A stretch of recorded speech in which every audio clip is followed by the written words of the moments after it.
A palavra de Deus declara que tudo coopera para o bem daqueles que amam a Deus, daqueles que são chamados segundo o seu propósito. Se Deus tem um propósito na sua vida, fique certo que tudo o que está acontecendo com você está contribuindo para aquele projeto, para aquele plano que Deus tem na sua vida. O que nós precisamos tão somente é entender o trabalhar de Deus, que é diferente do nosso. Nós não queremos luta, não queremos sofrimento, não queremos nada de angústia, mas as coisas acontecem. E quando a Bíblia Sagrada declara que todas as coisas, tudo coopera para o bem daqueles que amam a Deus, é justamente porque o Senhor, Ele está olhando para você, Ele sabe onde Ele quer chegar com você e Ele vai chegar lá. De uma maneira muito especial, Ele vai chegar. Então vamos lançar sobre Ele todo o nosso cuidado, porque Ele tem cuidado de nós. Lançando sobre Ele toda a nossa ansiedade. Ele tem cuidado de você. Portanto, vamos louvando a Deus por todas as coisas que têm acontecido, tanto o de bom como o de ruim, porque isso tudo faz parte da vida e do trabalhar do oleiro. O oleiro, quando pega o barro, ele quer fazer um vaso lindo, bonito, porém, nem sempre o vaso chega no ponto em que ele deseja. O vaso trinca, ele quebra, ele tem que voltar à forma primitiva até que este vaso esteja perfeito. Assim é a nossa vida na mão do oleiro. Amados irmãos, nós vamos prosseguir a nossa meditação na Escritura Sagrada sobre as parábolas do reino, que com toda certeza tem nos trazido muita edificação, porque à medida que nos aprofundamos na Bíblia Sagrada, à medida que nós vamos tomando conhecimento do propósito de Deus, mais e mais nós vamos crescendo na graça e no conhecimento, né? E quando nós observamos a Bíblia declarando que a exposição das tuas palavras, ela dá luz, ela dá entendimento ao simples, é porque é isso que ela faz na nossa vida. Deus está trabalhando.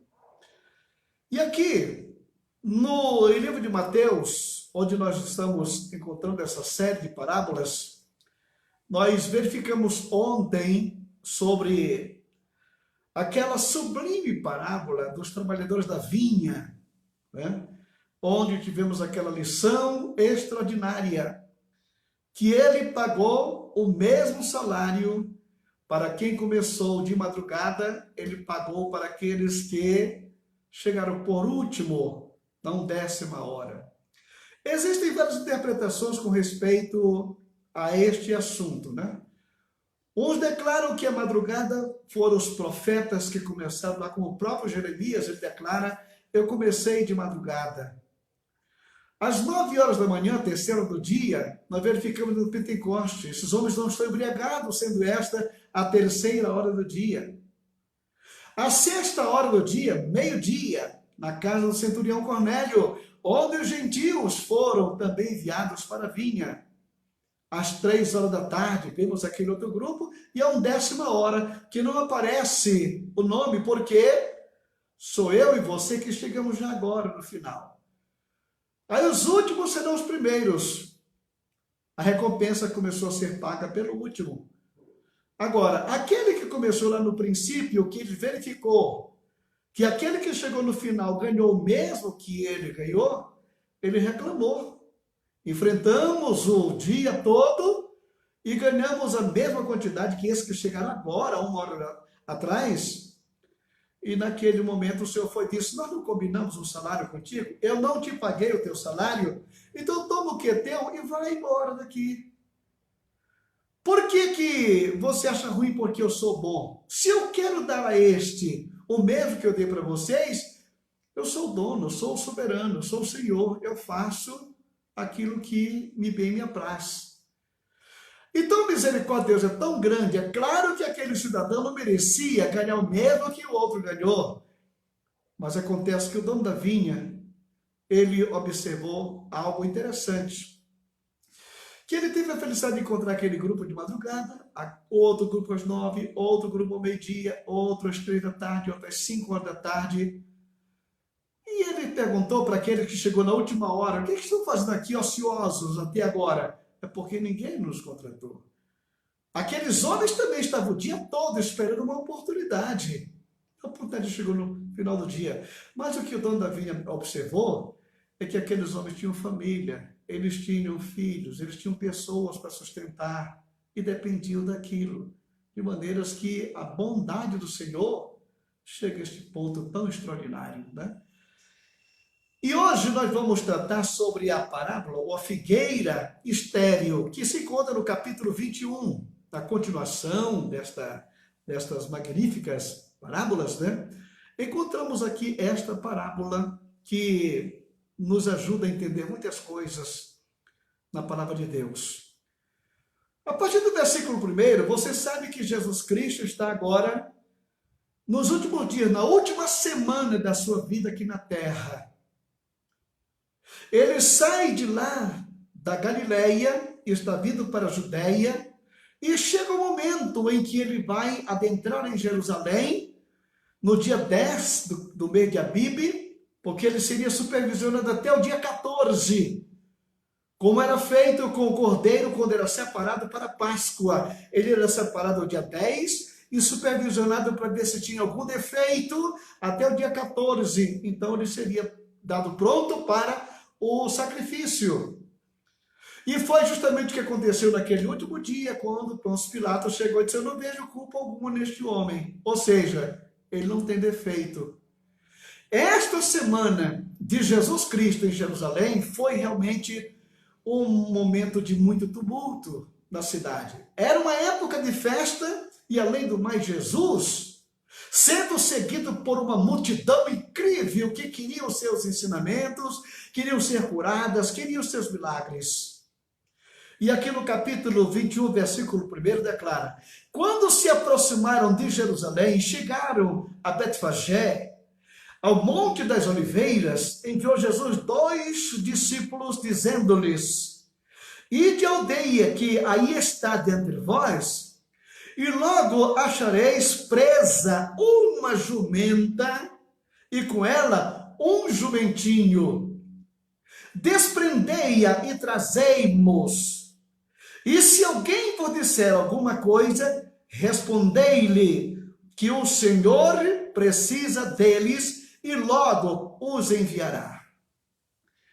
Começamos aqui logo vendo um milagre que aparentemente para alguém aquilo não era milagre, né? Mas um grande milagre. Jesus está chegando com os discípulos, ele não tinha adentrado a cidade, ele não tinha conversado com ninguém. E como é que ele sabia que tinha ali naquele local uma jumenta atada com o jumentinho? Hein? E os discípulos foram e encontraram como ele havia dito. E disse mais ele: se alguém perguntar para vocês por que vocês estão desatando a jumenta, vocês vão dizer: olha, porque o mestre precisa delas e logo deixará. Incrível! Quem era o dono daquelas jumentas? Que sabiam que alguma coisa ia acontecer naquele dia e trouxeram aquela jumenta ali com seu filhote? Hein? Alguém altamente informado, porque você sabe que além do povo judeu, existiam pessoas que tinham conhecimento das profecias, né? E como diz aqui: ora, isto aconteceu para que se cumprisse o que foi dito por intermédio do profeta: dizei à filha de Sião, eis, aí veio teu rei, humilde, montado em jumento, num jumentinho, cria de um animal de carga. A forma como Jesus Cristo iria entrar na cidade. O profeta já havia falado, já havia dito, já havia predito. Mas o povão ali, que não eram os os sacerdotes do templo, das suas tradições, não estavam atentos para coisa nenhuma das profecias, né? Então, indo os discípulos e tendo feito como Jesus lhes ordenara, trouxeram a jumenta e o jumentinho, então puseram em cima deles as suas vestes, tá? E Jesus montou naquele momento no animal. Aí diz que, e a maior parte da multidão estendeu as suas vestes pelo caminho. Outros cortavam ramos de árvores. Por quê? Não tinham roupa. Era classe humilde. Era classe simples. Não tinham como tirar sua roupa e colocar para Jesus passar. Então eles faziam aquilo que era possível fazer. Cortavam os ramos de árvores, né? E colocavam mantos e palmas ali pelo chão, por onde Jesus Cristo ia passar. E as multidões, tanto as que precediam como as que seguiam, clamavam: Hosana ao filho de Davi. Bendito que vem em nome do Senhor, Hosana nas maiores alturas. Glória ao nome do Senhor, porque está chegando aqui o teu rei. Irmãos queridos, você pode imaginar Jesus Cristo entrando nesse momento em Jerusalém, os sacerdotes todos aparamentados, porque era uma época de festa da Páscoa, e eles tinham que estar ali para recepcionar os ofertantes, os que vinham trazendo os seus animais para ser oferecido, tudo muito bem, né? Estavam todos ali prontinhos, bonitinhos, bem engomadinhos, tudo bem, né?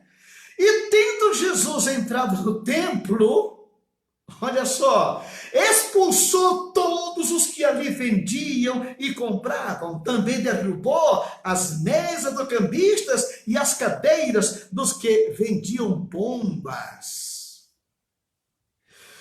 Então eles estavam ali naquele momento, irmão, o templo naquela ocasião virou um mercadão, um feirão.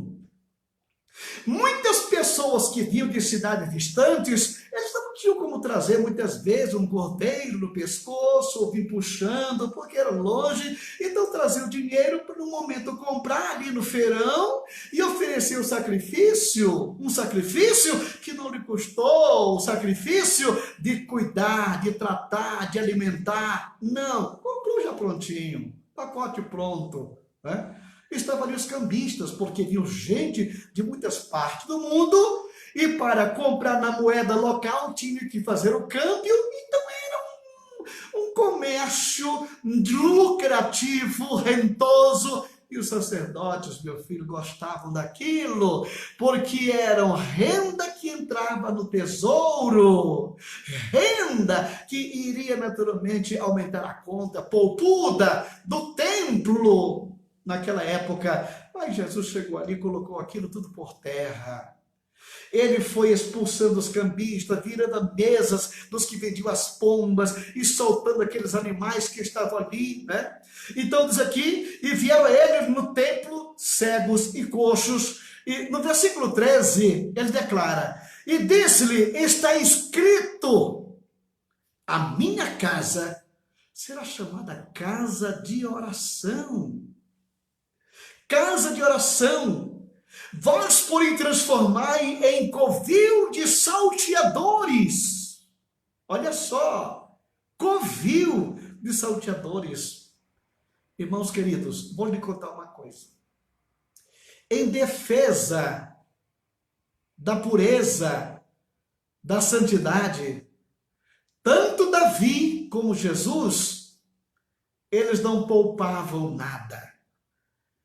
Quando se tratava justamente das coisas sagradas, estes homens eram ferozes. E aqui está Jesus Cristo. Olha, a minha casa, ela será chamada casa de oração. Não é casa de negócio, não é casa de vendas, não é casa de trocas, não é casa de toma lá e dá cá. Não é casa em que você chega aqui para trocar as bênçãos de Deus por bênçãos materiais. Não! A minha casa é chamada casa de oração. Eu fico pensando, o que Jesus faria se ele chegasse hoje aqui no século 21, para visitar algumas igrejas que pararam de ser igrejas para ser verdadeiros shopping center das coisas sagradas, onde o pecado da simonia, ele corre solto por tudo quanto é lugar.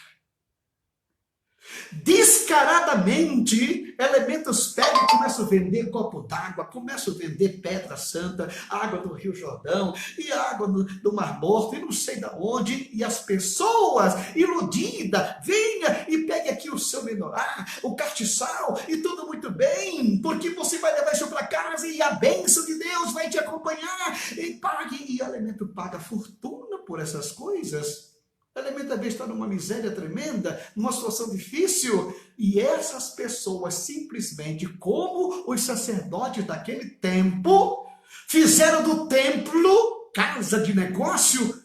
Hoje não é diferente.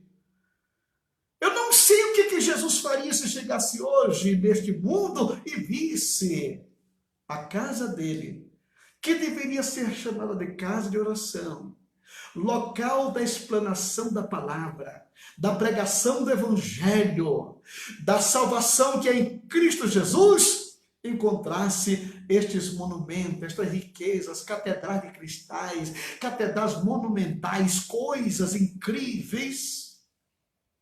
Eu não sei o que Jesus faria, mas diz aqui, vieram a ele no templo cegos e coxos e ele curou, é isto aqui. Pergunte se algum daqueles sacerdotes curou alguém nos seus dias.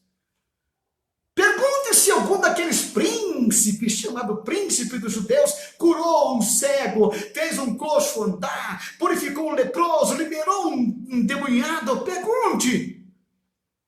Não, é a suntuosidade, é a grandiosidade, é o doutor da lei, é o que é reverenciado por onde passa, né? É o doutor da lei. Que lei? Que lei? A lei que se coloca na porta e não deixa quem quer entrar e quem quer sair. É justamente a tradição que mata a situação que você está verificando aqui, né? Então nós encontramos, mas vendo os príncipes e sacerdotes e os escribas, as maravilhas que Jesus fazia, e os meninos clamando, Hosana ao filho de Davi, indignaram-se e perguntaram-lhe. Indignaram-se. Porque estavam vendo Jesus curar, porque estavam vendo Jesus libertar, porque estavam vendo o coxo andando, o cego vendo, o mundo falando, se indignaram. Por quê? Porque eles nem faziam nada disto. Doutores da lei, homens de títulos, que quando você olha assim atrás da sala de determinadas pessoas, é tanto diploma, doutor disso, doutor daquilo, mas o poder de Deus, cadê? A graça de Deus, cadê? Convém que eu apareça e que ele diminua. É o que se fala hoje, né? Convém que ele cresça e que eu diminua. Então os príncipes se indignaram, né? E perguntaram-lhe, ouves o que estes estão dizendo? Você está ouvindo? Respondeu-lhe Jesus, sim, estou ouvindo direitinho. Não sou surdo, estou ouvindo. Sim, nunca lestes, seu analfabeto espiritual, que da boca de pequeninos e crianças de peito tirastes o verdadeiro louvor? Nunca lestes? Nunca entendeu o que é isto aqui?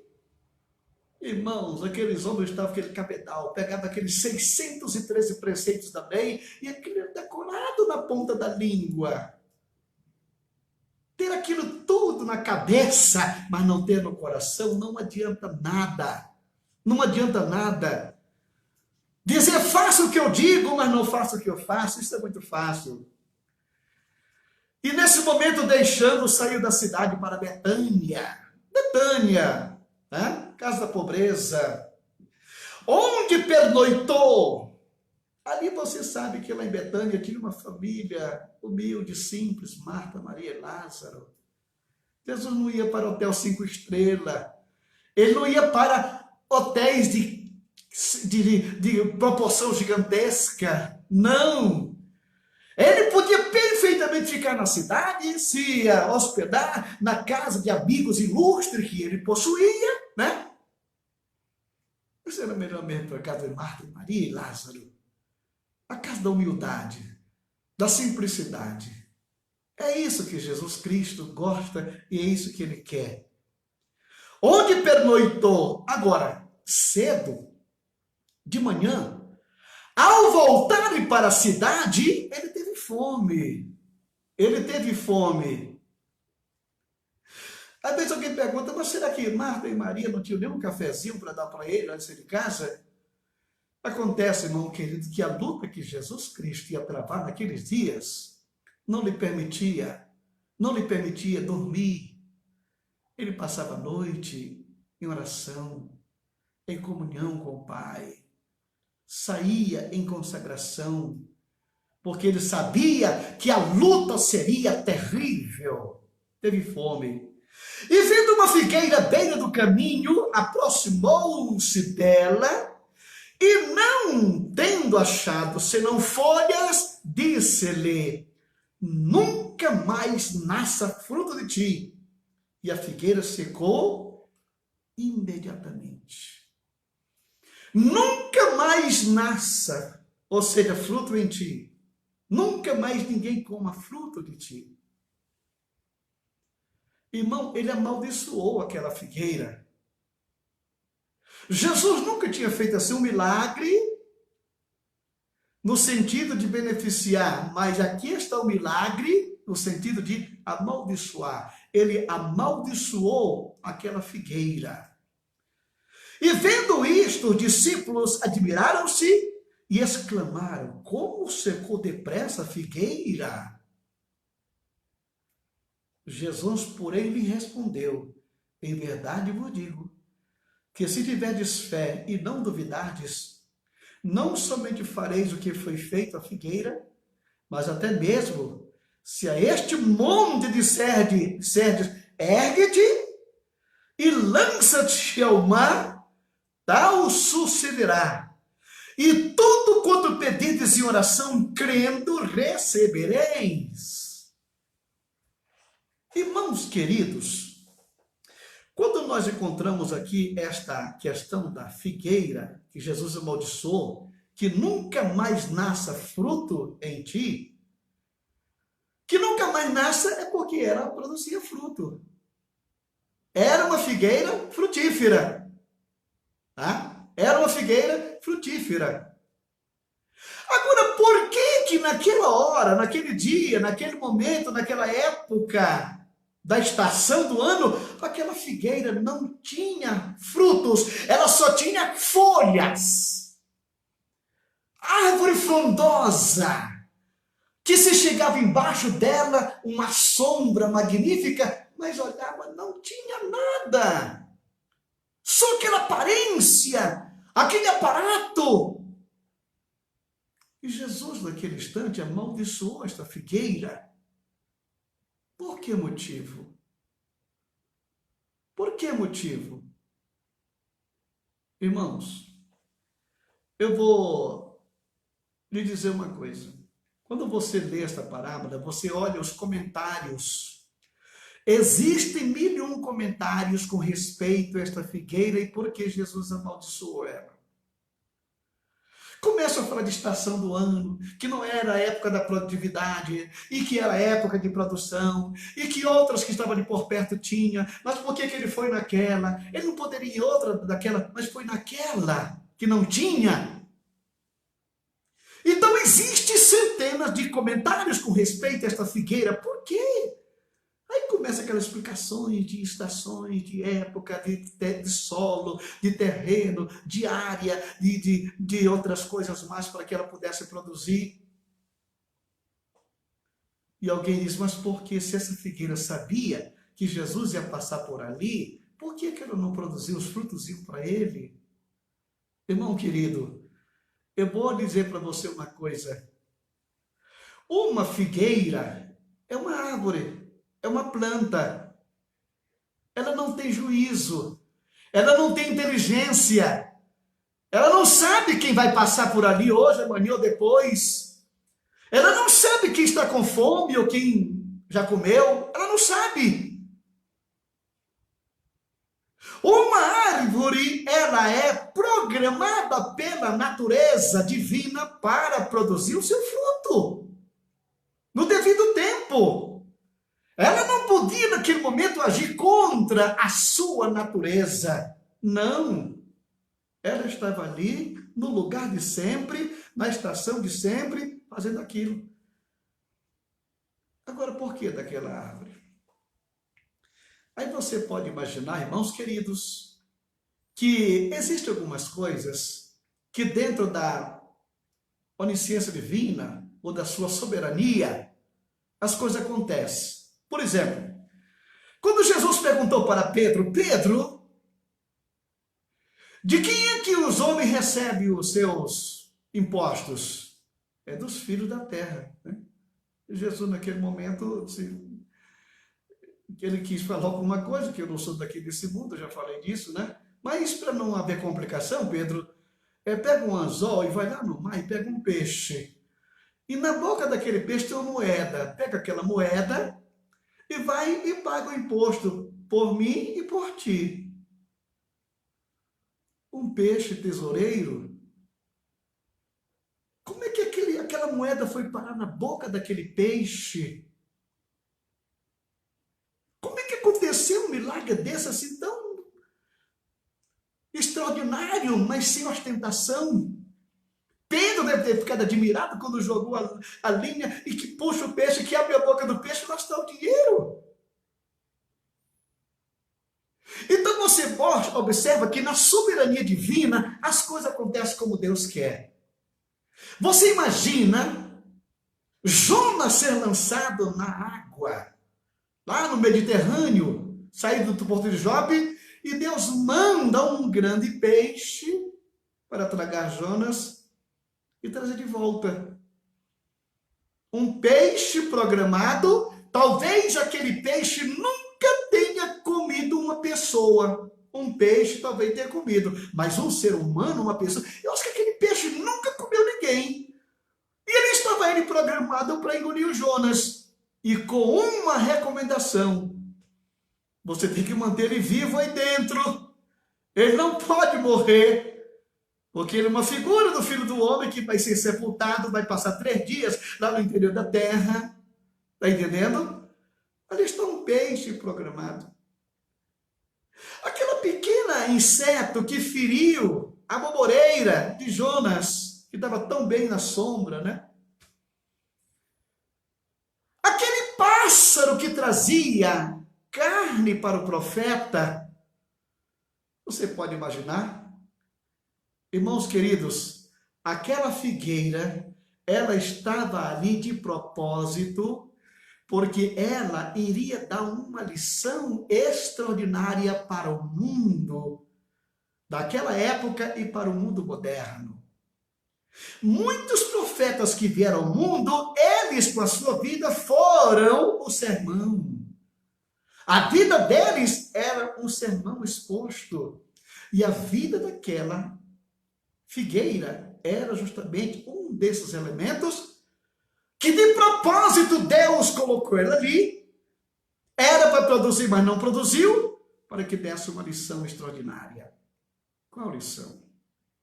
Qual lição? Você pode observar que esta figueira é um símbolo da nação judaica. É um símbolo da nação de Israel. Esta nação poderosa na terra, que Deus trouxe ela ao mundo, justamente para alimentar o mundo com a palavra, com os ensinos, com a lei de Deus, com as orientações dos céus. Mas Israel fracassou. Só tinha aparência. Era uma árvore frondosa, cheia de folhas, cheia de galhos. Mas o alimento não tinha. Era somente aquela aparência. Infelizmente, Não é somente Israel que tem esta aparência. Hoje, nós encontramos muitos sacerdotes, muitos obreiros, muitos ministérios que só tem aparência, só tem aparato, só tem aquela palavra bonita, mas sem unção, sem graça, sem poder, sem ação divina. Muitas pessoas, irmão querido, que hoje estão liderando a obra de Deus na terra é só galho, é só folha, não tem o conteúdo que precisa para alimentar, para sustentar, para orientar a humanidade, não. E ali está esta lição da figueira. É preciso que tenhamos um cuidado muito grande para que você não seja taxado por Deus como uma figueira infrutífera. O tempo está correndo. Nós temos outra lição extraordinária aqui, né?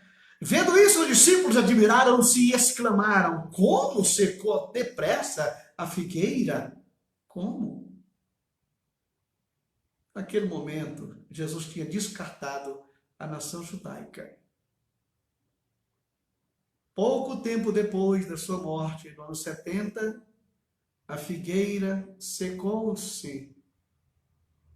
Secou completamente. E nunca mais ninguém comeu fruto desta árvore. Jesus, porém, respondeu: em verdade vos digo, que se tiverdes fé e não duvidardes, não somente fareis o que foi feito à figueira, mas até mesmo se este monte disserdes, ergue-te e lança-te ao mar, tal sucederá. De repente, daquela lição que o Senhor está dando, ele inclui aqui uma outra lição para os discípulos. A lição da fé extraordinária. Porque diz aqui, tudo que pedis em oração crendo, recebereis. Irmãos, fé é resultado da nossa comunhão com Deus. Fé, repito, é resultado da nossa comunhão com Deus. Não adianta você dizer que tem fé. Você pode ter fé em uma coisa, mas a fé genuína, ela vai depender da nossa... É esta comunhão que Jesus tinha com o Pai Celestial. E tudo que ele fazia era baseado naquilo que o Pai havia lhe ordenado que fizesse. Esta comunhão tão magnífica. É esta fé, esta sintonia que Cristo tinha com o Pai, que nós precisamos ter com Cristo, é que vai fazer com que a nossa fé, ela comece a agir de maneira extraordinária. Quando você vê Romanos capítulo 10, e o versículo 17, onde o apóstolo São Paulo declara que a fé, ela vem pelo ouvir, e ouvir a palavra de Deus. A fé não é um objeto, não é uma ferramenta, não é uma coisa que você vai na caixa e lá está ela, do mesmo jeito. Não. A fé não é também simplesmente uma questão de leitura bíblica, memorizar a Bíblia, ter a Bíblia na cabeça. Não. Fé é quando você ouve e pratica, coloque em ação, vive o que ela declara. Se você não vive aquilo que a Bíblia declara, a sua fé está sofrendo interrupção por alguma coisa. Como é que você quer orar pelo enfermo e vê-lo curado se você está maltratando alguém, ou se você está magoado com alguém, ou se você fez alguma coisa que machucou alguém e você agora aqui, a sua fé sofre interrupção? Porque a fé é um ato contínuo, todo dia. Ela vem pelo ouvir e ouvir. A fé é como um grão de mostarda que cresce que cresce até se tornar uma árvore. E a fé que cresce, a fé genuína, é aquela que você ouve e pratica. Você lembra que o Senhor declarou que aquele que ouve e não pratica é como aquele homem que edificou a casa sobre areia, mas aquele que ouve e pratica é como aquele homem que edificou a casa sobre a rocha. Você não pode simplesmente ler, ouvir e fazer ouvido de mercadante. Não! Você tem que ouvir a Bíblia e praticar a Escritura Sagrada no seu dia a dia. A cada momento que você ouve uma pregação, que você lê um texto bíblico, que você tem a possibilidade, como Jesus disse para Pedro, Pedro, eu vou lavar teus pés nunca, Senhor. Se você não permitir, você não tem parte comigo. Pedro, não, então não apenas o pé, mas todo o corpo. Se não, você já está limpo pela palavra. A palavra é que traz este refrigério, a palavra é que vai batendo na nossa vida, é a palavra que vai atingindo o nosso ser, vai tirando as impurezas. Uma certa ocasião, um sábio, ele chamou para o seu súdito e pegou um paneiro que estava ali, que era de carregar as coisas, e disse, meu filho, vai lá no rio, enche esse paneiro de água e traz aqui para mim. O moço ficou pensando assim, bom, mas como o mestre mandou, chegou lá, meteu o paneiro e voltou, o paneiro, a água, volta lá de novo, meu filho, volta. Foi lá e novamente, não deu para reter a água. Volta lá pela terceira vez, foi lá e jogou o paneiro na água e trouxe, cadê a água? Aí o sábio foi e perguntou para ele, você não notou nada de diferente nesse paneiro? Você não notou que esse paneiro estava sujo de carvão? E à medida que você foi colocando ele na água, ele está limpinho agora. Vós já está limpo pela palavra. É a palavra de Deus que limpa. É a palavra de Deus que purifica. É a palavra de Deus que nos ajuda na caminhada em direção ao padrão divino que é Jesus Cristo. Ele é o homem ideal. Quando nós olhamos para Jesus de Nazaré, nós vemos Jesus, sabe como? Adão antes da queda. Mas a queda o modificou, sujou, tirou a perfeição. Mas agora, em Cristo e a sua palavra, você vai sendo limpo. E como diz o apóstolo São Paulo na carta aos Romanos, capítulo 8, até que todos cheguemos à estatura de varão perfeito. Até que cheguemos a essa estatura. E nós estamos sendo trabalhados para atingir justamente a imagem do Senhor Jesus Cristo. Isso só é possível numa vida de comunhão com os céus, de obediência à sua palavra, de um viver diário digno de um autêntico e verdadeiro servo e serva de Deus. E à medida que você vai caminhando, a fé vai te aumentando, vai crescendo, até chegar aquele ponto em que Jesus disse, se tiverdes fé, você pode dizer a este monte, ergue-te e lança-te ao mar. Nada, diz aqui o Senhor, e nada vos será impossível. Nada, e tudo quanto pedis em oração, crendo, recebereis. Tem alguma coisa no teu coração? Tem algo que te maltrata? Que algo te machuca? Então, não é uma ferramenta que nos leva a ter a natureza de Cristo, ou de Adão, antes da queda, e sim, a obediência. Uma das coisas que interfere muito na nossa fé, sabe o que é? É a dúvida. E o que é dúvida? Dúvida é um juízo dividido. Você não sabe para que lado vai. Tá? É uma opinião hesitante. Você não sabe. Você vai orar pelo doente, pelo enfermo, quando chega no meio do caminho, você pergunta, será que ele vai ser curado? Será que ele vai ressuscitar? Aí pronto, meu filho, já dividiu. Não adianta, pode voltar porque não tem mais jeito.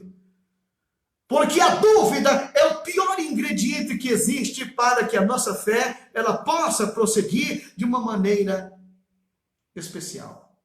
A oração, como disse o Senhor Jesus, a oração, né? Pedir de oração crendo. A oração cria atmosfera onde a fé ela pode ser exercitada. Tá entendendo? A oração ela cria aquela atmosfera. Porque oração é conversar com Deus, é comunhão com Deus. É ali que você chega, como Isaías chegou no templo, e vai descobrir que você é tão defeituoso como os outros. Ai de mim, porque eu vou perecer, porque eu sou um homem de lábios impuros e habito no meio de um povo de impuros lábios, e meus olhos viram. Quando você entra no templo, quando você fecha a porta do seu quarto, e marca uma entrevista, ali você está à frente com aquele que conhece você de todo jeito. Aí diz ele, se você vier apresentar sua oferta, e você se lembrar que o teu irmão tem alguma coisa contra ti, vai, reconcilia-te com teu irmão, e depois vem e apresenta a tua oferta. E depois vem. Não adianta você vir com aquele cordeirinho no pescoço para oferecer no altar e com um coração cheio de mácula, de mancha, de rancor contra o seu irmão. Aquilo vai ser um sacrifício de tolo. Deixa ali a tua oferta, vai lá, reconcilia-te com teu irmão e depois vem e apresenta a tua oferta. Não fique oferecendo sacrifício de tolo, fazendo jejuns, orações, mas nunca perdoou o papai que te maltratou na juventude, nunca perdoou a mamãe que te maltratou quando você era pequeno, que nunca perdoou aquele seu irmão que levantou uma calúnia contra você. Irmão querido, quando você libera o perdão, quando você, nesse momento, pede perdão e perdoa, o canal de comunicação com Deus, através da oração, lhe abre a oportunidade para que a sua fé, ela tenha um poder de ação incrível, como disse Jesus Cristo aqui. Direis este monte, ergue-te e lança-te ao mar. E como declara ele, que nada, tudo quanto pedido e oração, crendo, você vai receber. Eu não posso analisar a sua vida, ninguém pode analisar a sua vida. Mas a única coisa que eu posso dizer para você é o seguinte, o que Paulo recomenda antes da ceia, analise o homem a si mesmo e assim coma. Primeiro se analise, depois coma deste pão e beba deste cálice. Irmãos queridos, se esta meditação serviu para você, que glorificado seja o nome do Senhor. O meu objetivo é ver você crescer na graça e no conhecimento, até atingir a estatura daquele varão que o Senhor quer que você chegue. Lá no princípio, Deus disse, façamos o homem a nossa imagem e semelhança. Aí você vê toda a história da humanidade, chega no capítulo 8 de Romanos, até que cheguemos à sua semelhança, a semelhança de Cristo. Estamos sendo trabalhados. Não é fácil, mas nós vamos chegar lá. Pai Celestial, abençoa este meu irmão. Que a tua graça esteja sobre a sua vida de uma maneira especial. Que não tenha nada que venha impedir o seu crescimento na tua presença. Que não tenha nada que venha interromper a sua oração de chegar ao trono da graça. Que nada venha, Senhor, obstruir, nem dúvidas, nem pecados, que nada disso venha interceptar a nossa comunhão contigo, mas que estejamos livres para te adorar, te buscar e reconhecer que o Senhor quer agir neste mundo através da nossa vida. Então queremos que essa comunhão permaneça intacta, para que através da nossa vida o Senhor cure o doente, dê vista ao cego, faça o coxo levantar, purifique o leproso, nos ajuda a nos colocarmos como um instrumento em tua presença. Ajuda o teu servo, a tua serva, esta casa, e nesse momento eu coloco o nosso caderno de oração com os nomes das pessoas que nos têm pedido oração. São tantos, meu Pai, mas o Senhor viu quem escreveu, quem mandou o pedido. E nesse momento eu te peço um toque da tua graça, da tua presença, para que este meu irmão seja curado em nome do Senhor Jesus. Em nome do Senhor Jesus Cristo. Senhor, eu também te peço pelos pastores da nossa cidade, pelas igrejas, nosso município, no Brasil e no mundo, pelas famílias que estão passando dificuldades com pessoas enfermas, acometidas deste vírus, Pai, no nome de Jesus Cristo, no nome de Jesus. Eu te glorifico pela vida da minha nora, Senhor, que o Senhor trouxe de volta depois de vários dias, Senhor, e já vê-la em casa, tratando da sua casa, eu te glorifico porque o Senhor é bom. Assim eu quero que o Senhor faça com os irmãos que estão enfermos, Pai. Ajuda cada um. Abençoa o nosso Brasil, as autoridades desta nação e os teus potentes anjos que estejam atentos ao que está acontecendo neste país, Pai. Dê sabedoria aos homens que estão em função de mando. Guarda o presidente da República e abençoa o teu servo. Abençoa também a minha casa, minha família. Toma cada um dos meus em tuas mãos, Senhor, e nos ajude a prosseguir glorificando o teu nome. Eu te peço pelo Marcelo, ali nos Estados Unidos, que nesta próxima segunda-feira está assumindo um novo compromisso com o teu reino. Também te peço, Pai, pela Luciana, pela Juliana. Eu te peço pela Georgette e pelo Júnior. Toma cada um na tua presença nesse momento, Senhor. Abençoa a minha esposa. Toma-nos em tuas mãos, renova nossas forças a cada instante. E nos ensina a te servir com fidelidade, com amor e com santidade todos os dias da nossa vida. Em nome de Jesus. Amém. E a graça de nosso Senhor Jesus Cristo, o amor de Deus, nosso Pai, a comunhão e a consolação do Espírito Santo seja com todo o povo de Deus, agora e sempre. Amém e amém.